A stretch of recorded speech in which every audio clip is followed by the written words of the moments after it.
5 hours. So, you know, it's a time lapse. So we see it here. Here goes the first one, there. I think this one's next, there. There's another one down here. There he goes. See him go? There's another one here. I think that one, or this one up here is going to go next. That one's gone. There he goes. So one at a time. There's one just coming into frame. There he is. So you can see they're normally moving around. They undergo the cell death, and then they stop moving. See the cell eating the cells in the vicinity. And so there he goes. You watch him go.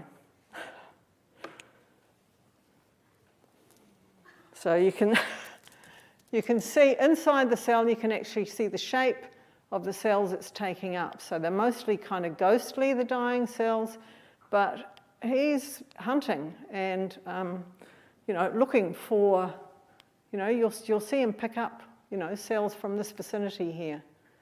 So, and then he goes off and hunts up in this direction for a while. And you can see other cells around doing very similar things. So this process starts up as soon as we add those dying neutrophils to that mixture.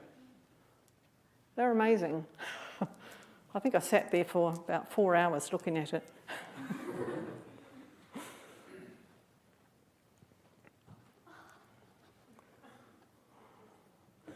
I don't know how many cells they can eat, but it looks like an awful lot. And so inside that, they're recycling all of that material that they're taking up. And this is what's happening in your bodies pretty much on a daily basis.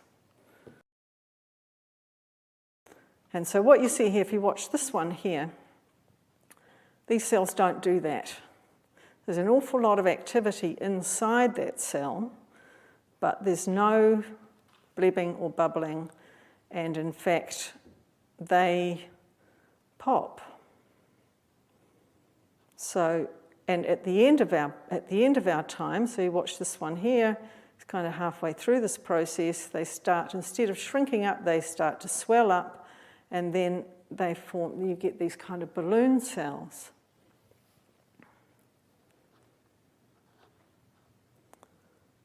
And at the end of the process, we've got a whole lot of these cells that look dead.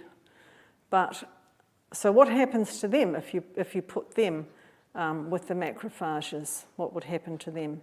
And so here we have another lot of macrophages, and these are, so here we are up close. And so if you concentrate in this area here, there's 2 candidates that look very similar to our previous one.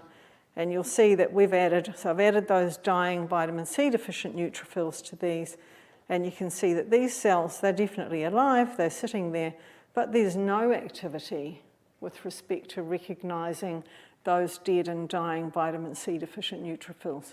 So these cells are blind to that